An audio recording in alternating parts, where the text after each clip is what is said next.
Iran का तेल वो अपने कंट्रोल में लेना चाहते हैं। उन्होंने कहा कि सच कहूं तो मेरी पसंदीदा चीज है ईरान का तेल लेना। इस पर कब्जे के लिए अमेरिका के पास कई विकल्प हैं। यानी कि हमने जो एक सेशन आपको कल साझा किया खर्ग आइलैंड का, उस वाली बात को ट्रंप ने अपनी तरफ से कंफर्म कर दिया और कहा कुछ लोग कहेंगे कि मैं ऐसा क्यों सोचता हूं या क्यों कर रहा हूं, लेकिन वे बेवकूफ हैं। हो सकता है हम खर्ग द्वीप ले लें, हो सकता है कि ना भी लें। ऐसा कहकर ट्रंप ने, जो आपने कल एक सेशन सुना था कि पगला गए हैं ट्रंप, वो जो मैडमैन वाली थ्योरी है उसको सही प्रतीत कर दिया। मतलब एक तरह से ले भी सकते हैं, नहीं भी ले सकते हैं। किस आइलैंड की बात हो रही थी? इस आइलैंड की। अगर आपने कल वाले सेशन नहीं सुने हैं, प्लीज उन्हें जाकर सुन लीजिएगा। हमने डिटेल में चर्चा की है कि ईरान का 90% तेल इसी आइलैंड से एक्सपोर्ट होता है। तो जिस आइलैंड से तेल एक्सपोर्ट होता है उस आइलैंड को कब्जाने की बातें की जा रही हैं। मुझे नहीं लगता कि उनके पास कोई खास सुरक्षा है, हम इसे बहुत आसानी से ले सकते हैं। ट्रंप ने आइलैंड पर अपनी प्रतिक्रिया कुछ इस प्रकार से दे दी। कल ही आपने अपने सेशन सुने थे। आज के दिन सुबह 30 मार्च के दिन सुबह सुबह के आप ये न्यूज सुन रहे हैं जो मैं आपके साथ साझा कर रहा हूं। इन्होंने अपनी तरफ से जानकारी पूरी तरह कंफर्म कर दी। इनसे पत्रकारों ने ये सारे सवाल पूछ लिए। अमेरिका का मानना है कि ईरान में सत्ता परिवर्तन का लक्ष्य जो हम चाहते थे वो हासिल हो सकता है, हो चुका है। आप देखें, पहले ही शासन परिवर्तन हो चुका है। पहला शासन पूरी तरह खत्म और नष्ट हो चुका है, वे सभी लोग मारे गए। दूसरा शासन भी लगभग खत्म हो चुका है। तीसरे शासन में हमने ऐसे लोगों से बात कर रहे हैं जिनसे पहले कभी बात की ही नहीं गई। तो ऐसे में अभी फिलहाल की स्थिति इन्होंने बता दी। इन्होंने कहा जो शासन बहुत खराब था, बहुत बुरा था, दूसरा जिसे नियुक्त किया गया था, वे सब अब खत्म हो चुके हैं और मारे जा चुके हैं। केवल एक व्यक्ति बचा है जिसमें शायद थोड़ी जान बाकी है। ये खमनेई के बेटे की बात कर रहे थे कि सबको खत्म कर दिया, अब कुछ बचा नहीं है। हम सत्ता परिवर्तन करना चाहते थे, जो लोग थे उन्हें हमने मार दिया। अच्छा, ये बात कर रहे हैं खमनेई की, लारिजानी की, उनके साथ के कमांडर्स की। एक एक को मारा जा चुका है। ये इसी को सत्ता परिवर्तन कहते हैं। उनके मारे जाने के बाद में जो सेकंड लाइन में बिठाए गए लोग थे, बोले वो भी मार दिए, और उसके बाद जो लोग बचे हैं वो भी मारे जाएंगे। तो ऐसे में हमारा जो मंतव्य था वो पूरा हो चुका है। ट्रंप ने ये सारी बातें टीवी इंटरव्यूज में अपने जो इंटरव्यू देते चलते हैं उस दौरान इन्होंने कही। इनसे जितने भी सवाल पूछे गए कि सर ईरान का एक 15 सूत्रीय प्लान निकल कर आया है, उन्होंने कहा हाँ कुछ तो पॉइंट हमारे सामने आए हैं, लेकिन अभी ट्रंप के मन में है कि वो तेल के ऊपर कब्जा कर लें। इन्होंने पूरी तरह से अपनी बातें यहां पर रख दी।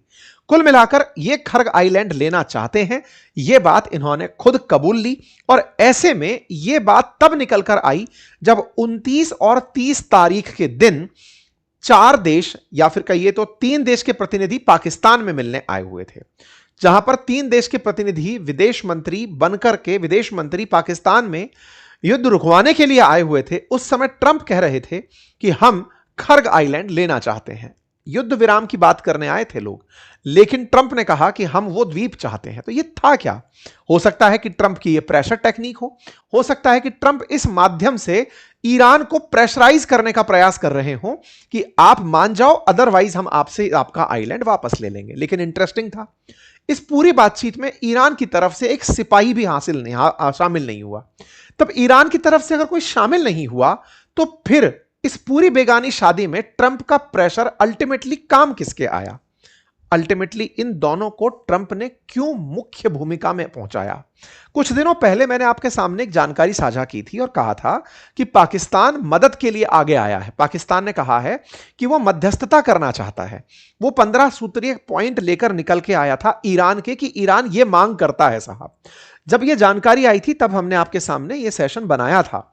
24 मार्च की ये जानकारी थी जब शहबाज शरीफ ने कहा था कि वो अमेरिका ईरान के बीच में मध्यस्थता करने वाले हैं। तो ट्रंप ने इनकी इस बात को रीट्वीट कर दिया था और इस तरह से शो किया था कि हाँ भाई शहबाज शरीफ, तुम बढ़िया कर रहे हो, आगे बढ़ो और हम आपसे मिलने के लिए अमेरिकी उपराष्ट्रपति को भेजेंगे। सवाल है, अमेरिकी उपराष्ट्रपति बीते बृहस्पतिवार को आने वाले थे, नहीं आए। क्यों नहीं आए?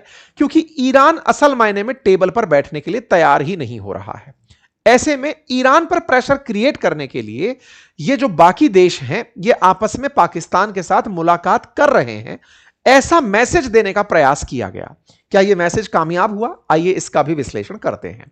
पाकिस्तान ने इस बीच में, जब से ट्रंप ने इस बात को एंडोर्स किया कि वेरी गुड शहबाज शरीफ, तुम अच्छा सोचते हो मध्यस्थता कराने के लिए, अगर ऐसा हुआ तो खबर निकल कर आई कि जेडी वैंस पाकिस्तान जा सकते हैं, पाकिस्तान बहुत खुश हुआ। पाकिस्तान इतना खुश हुआ कि इन्होंने अपने विदेश मंत्री और उप प्रधानमंत्री इशाक डार के माध्यम से उन सारे देशों को, दुनिया भर के देशों को जहां लगता है पाकिस्तान की थोड़ी वैल्यू होनी चाहिए, उन्हें फोन मिला दिया।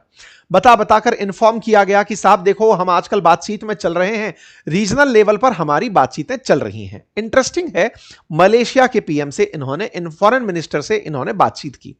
अब मैं आपके सामने एक तथ्य और एक्स्ट्रा रखना चाहता हूं, शायद आप लोग इस बात को अच्छे से स्वीकार भी कर जाएंगे।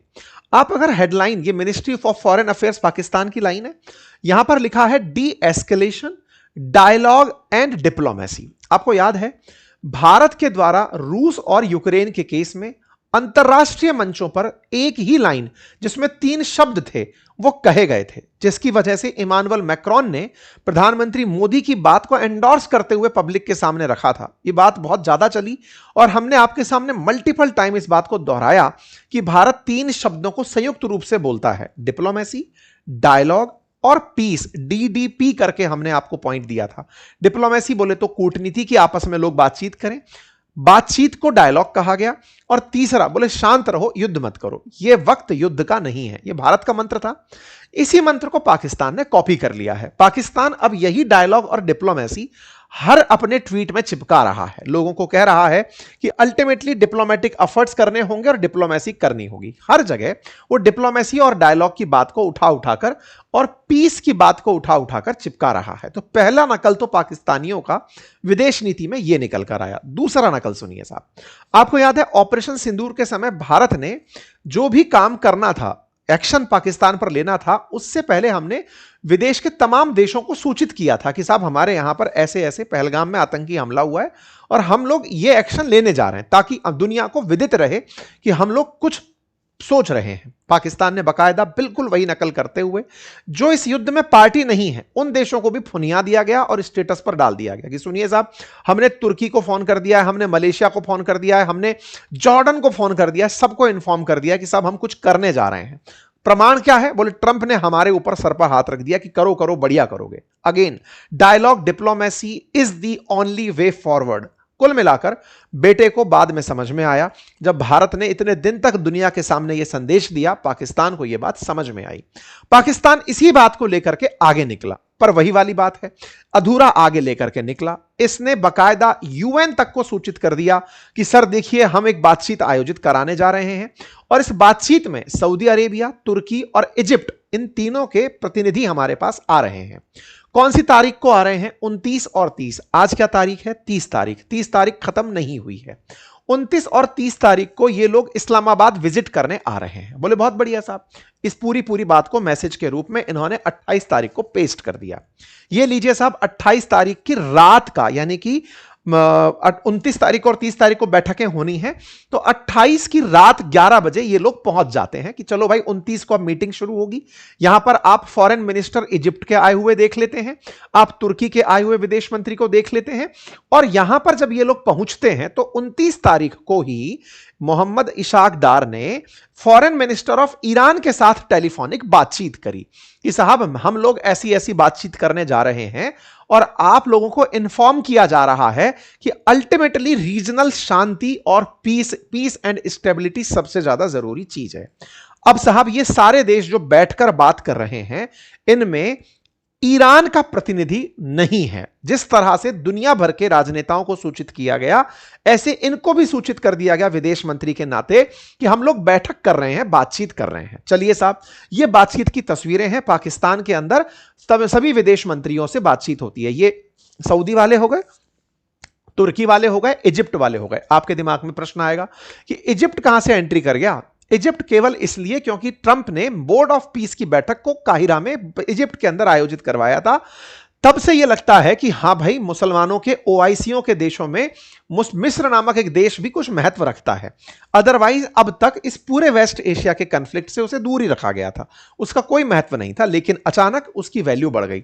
इसके पीछे की स्ट्रेटेजी है, अगर आप वो समझेंगे तो आप जानेंगे कि जो गाजा वाला पोर्शन है, जिसकी आप लोग एक महीने से कोई खबर ही नहीं सुन रहे हैं, इजराइल ने गाजा के साथ जो किया या गाजा के अंदर जो हालात बने, जिसको ट्रंप पूरी तरह से खाली करके अपना प्लॉट कब्जाने के लिए लगे हुए थे, गाजा में बैठे हुए जो फिलिस्तीनी हैं उन्हें भगा करके उसकी सफाई करके पूरा रिकंस्ट्रक्शन करने के लिए बोर्ड ऑफ पीस का जो निर्माण किया गया था राफा बॉर्डर पर। वो राफा बॉर्डर असल में इजिप्ट से कनेक्ट होता है, तो ये इजिप्ट को इसीलिए इज्जत देते चल रहे हैं ताकि तुम वहां से जब हम फिलिस्तीनियों को निकालकर तुम्हारे देश में भेजें तो उन्हें चुपचाप स्वीकार कर लेना। कारण यह रहेगा कि तुम्हें हमने इतनी इज्जत दी है, अंतरराष्ट्रीय मंचों पर तुम्हें बुलवाने भेजा है। तो साहब एक तरीके से ये लोग चलकर आए। सऊदी अरब क्यों आया ये तो ट्रंप खुद ही बता चुके, अब मैं बार बार वो शब्द और अश्लील भाषा का इस्तेमाल नहीं कर सकता जो ट्रंप ने सऊदी के लिए कहे थे, बहुत ही भद्दे थे, मतलब इतने भद्दे कि शायद सऊदी के इतिहास में आज तक इस तरह की बेइज्जती उनके प्रिंस की किसी ने नहीं की होगी। बाइडेन भले ही उनके साथ हाथ मिलाने का प्रयास किए हों, मतलब एक तरह से मुट्ठियों से मुलाकात हुई हो, लेकिन उन्होंने भी कभी इतनी इंसल्ट सऊदी प्रिंस की नहीं की थी। इन्होंने बहुत ज्यादा सब बेइज्जती करी। फिर भी सऊदी के विदेश मंत्री आए, इजिप्ट की तरफ से आए, तुर्की जिसको बहुत ज्यादा दिनों तक यह चढ़ा था एक खुमार कि मैं एक दिन पूरे मुस्लिम वर्ल्ड का फिर से अपना खलीफा लेकर बैठूंगा, असल में तुर्की भी यहां पर अब फुस्सी निकल गया। क्यों? क्योंकि इजराइल ने असल में धीरे धीरे दुश्मनी तुर्की से पालना शुरू कर दिया, क्योंकि इजराइल को समझ में आया कि सीरिया का और लेबनान का तुर्की अपने हितों में इस्तेमाल कर रहा है, नेता बन रहा है। ऐसे में इजराइल ने थोड़ी दुश्मनी तुर्की से पाल ली। तो कुल मिलाकर के सब लोगों को यहां पर झांकी में बिठा दिया गया, पाकिस्तान ला करके ये सब लोग यहां बैठ गए। हो गई साहब, बैठकें शुरू होती हैं। 28 और 29 तारीख को बैठक होनी थी। ये 29 तारीख की आप तस्वीरें देख रहे हैं जब सबके साथ बातचीत होती है। रात होते होते 30 तारीख की सुबह ही, अल सुबह यानी कि आज की, मतलब 29 तारीख की मध्य रात्रि आप ये तस्वीरें देख रहे हैं जिसमें इजिप्ट, सऊदी अरेबिया और टर्की, इन सारे के सारे विदेश मंत्रियों ने डिपार्चर ले लिया। ये लोग पाकिस्तान छोड़कर चले गए। तारीख थी 29 और 30 मीटिंग की, लेकिन ये लोग 29 की ही मध्य रात्रि को निकलकर चले गए। कयास लगाए गए कि यह मीटिंग बेनतीजा रही, इसका कोई फायदा निकलकर नहीं आया। यह पाकिस्तान के विदेश मंत्रालय की तरफ से आया स्टेटमेंट है जिसमें इन्होंने बातचीत की, बस यह पता चला। ईरान ने इनको किसी भी प्रकार से एंडोर्स नहीं किया, इनकी बात को नहीं सुना, ना ही अपना कोई प्रतिनिधि भेजा और ना ही इनकी बातों को माना। आप पूछेंगे कि सर ये तो बेइज्जती है। बिल्कुल, ये बेगानी शादी है, किसी को पता ही नहीं कि अल्टीमेटली इनने बातचीत क्यों करी। युद्ध रुकवाना है तो जिनके बीच युद्ध है उनको तो बुलाओ। ना इजराइल यहां था, ना अमेरिकी प्रतिनिधि यहां था, ना ईरान यहां था। तो आपस में जो लोग बैठकर बात कर रहे थे उनका क्या मतलब था, लेकिन वो बातचीत किए, इसीलिए मैंने आपको इसमें बेगानी शादी नाम शब्द यूज किया। खैर, फिलहाल के लिए पाकिस्तान ने अपनी तरफ से इन सभी देशों को कहा कि आने वाले समय में अमेरिका पाकिस्तान को ईरान के साथ बातचीत के लिए मध्यस्थ के रूप में चुन सकता है। इसीलिए आप सब लोग मुझे इज्जत देते रहें। चलिए प्यारे साथियों, जहां आप मुझे सुन रहे हैं उसके नीचे एक सब्सक्राइब का बटन दिया हुआ है, जिसे दबाने में कोई खर्च नहीं आता, आपका समय लगता है 2 सेकंड का, लेकिन आपकी ये 2 सेकंड की कीमत हमारे लिए हौसला बनती है। अगर आप इस छोटे से काम को करते हुए आगे बढ़े तो यह हमारे लिए बहुत ही सकारात्मक रहेगा, हमारे हौसले को बढ़ाएगा, हम आप तक और अच्छा काम लेकर पहुंचेंगे, यह और सुनिश्चित करेगा।